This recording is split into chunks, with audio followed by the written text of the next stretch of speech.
के मर जाते थे, शोहर का अगर इंतकाल हो जाता था तो कोई उससे शादी नहीं करते।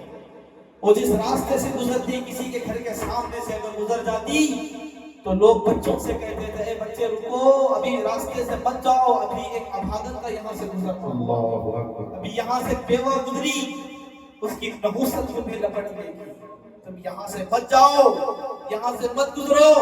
लेकिन कसम है रब्बे कायनात की, मेरे आका ने सबसे पहली शादी खदीजा से करके बता दिया कि दुनिया में शोहर के इंतकाल होने के बाद जिस औरत को दुनिया वाले अभागन का नाम दिया देते थे, लेकिन मेरे मुस्तफा ने उसी बेवा के साथ शादी करके उसी अभागन को सुहागन का नाम दिया।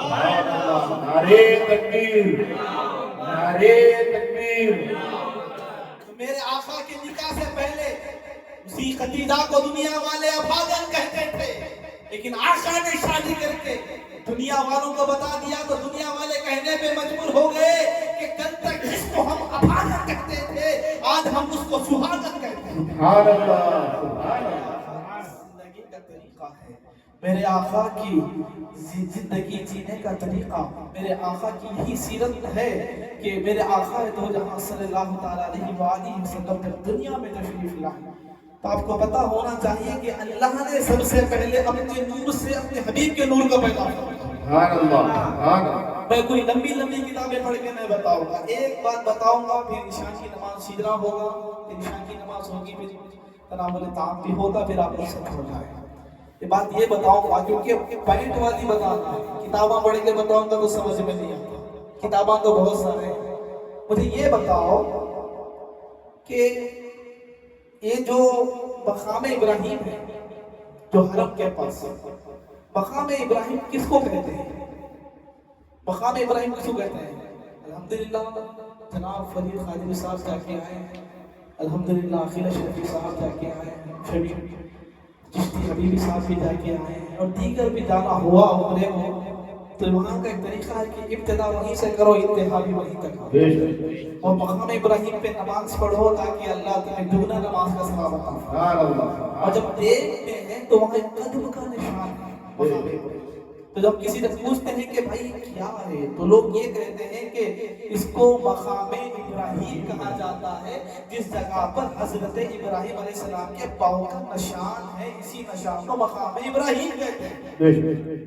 लेकिन तारीख की किताबों में आता है कि इब्राहिम अलैहिस्सलाम दुनिया के हर खित्ते में तशरीफ लेकर गए, हर पत्थर पे आपने कदम रखा, लेकिन सिवाय हरम के कहीं आपका कदम का निशान नहीं, सिवाय हरम के कहीं भी कदम का निशान नहीं। फिर मकाम इब्राहिम हरम के सामने ही क्यों? श्रीलंका में हो सकता था, तमिलनाडु में हो सकता था, आंध्र प्रदेश में हो सकता था, तेलंगाना में हो सकता था, हैदराबाद में हो सकता था, यहाँ किसी मकाम पे हो सकता था, लेकिन कहीं नहीं मिलेगा मकाम इब्राहिम सिवाय काबतुल्लाह के। आओ तारीख से पूछते हैं, तारीख बता कि इब्राहिम का कदम हरम के सामने क्यों?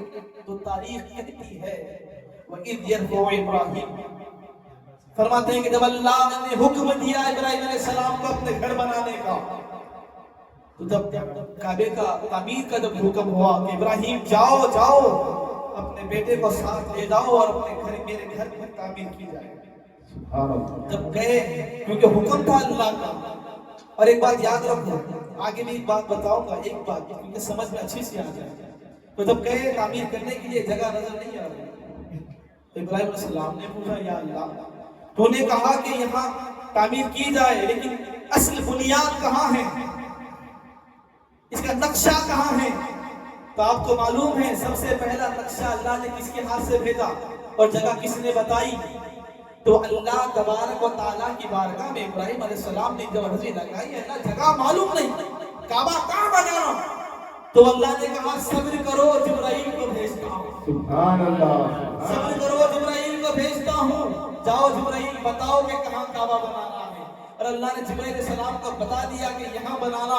तो जब आकर जिब्राइल अलैहिस्सलाम का सबसे पहला जिसे नक्शा खींचा, उनका नाम जनाब जिब्राइल अलैहिस्सलाम। नक्शा खींचे, बोले ये कोने से वो कोने तक, वो कोने से वो कोने तक काबा बनाना है। تو ابراہیم علیہ السلام تیار ہو گئے. حضرت اسماعیل علیہ السلام اپنے بیٹے کو لیے کعبہ بنا رہے ہیں. دیوار بنتے جا رہی بنتے جا رہی بنتے جا رہی بنتے جا رہی. جتنا آپ کا خط تھا نا خط اتنا کعبہ بن گئے. بے شک سبحان اللہ. اسماعیل علیہ السلام اینٹا دیتے جا رہے ہیں, ابراہیم علیہ السلام اینٹا رکھتے جا رہے ہیں, دیوار بناتے جا رہے ہیں. تو جتنا آپ کا خط کافی لمبا تھا پھر بھی آپ بنا دیے. لیکن آج کے دور میں آپ جاؤ تو حرم اور بھی لمبا ہے. بے شک بے شک. لوگ سوچتے ہیں کہ جب حرم شاید حرم اور بھی لمبا بنا دیا ہوتا تو اچھا تھا, اور بھی اوپر لے کے گئے تو اچھا تھا. لیکن تمہارے میرے بولنے سے حرم کا نہیں بنا, ارے اللہ کی مرضی سے اس کی بلندی کو چھپا گیا ہے. سبحان اللہ سبحان اللہ. اللہ نے جتنا چاہا اتنی بلندی کعبے کو عطا ہوئی. بے شک. تو ابراہیم علیہ السلام بولے اللہ تو نے بولا کعبہ بنائے, ہم نے کعبہ بنا دیا. جتنا میرا خط تھا اتنا کعبہ بنا دیا, جتنا میرا خط تھا اتنا میں کعبہ بنا دیا. لیکن اس سے زیادہ میرا ہاتھ نہیں جا رہا ہے. تو رب کعبے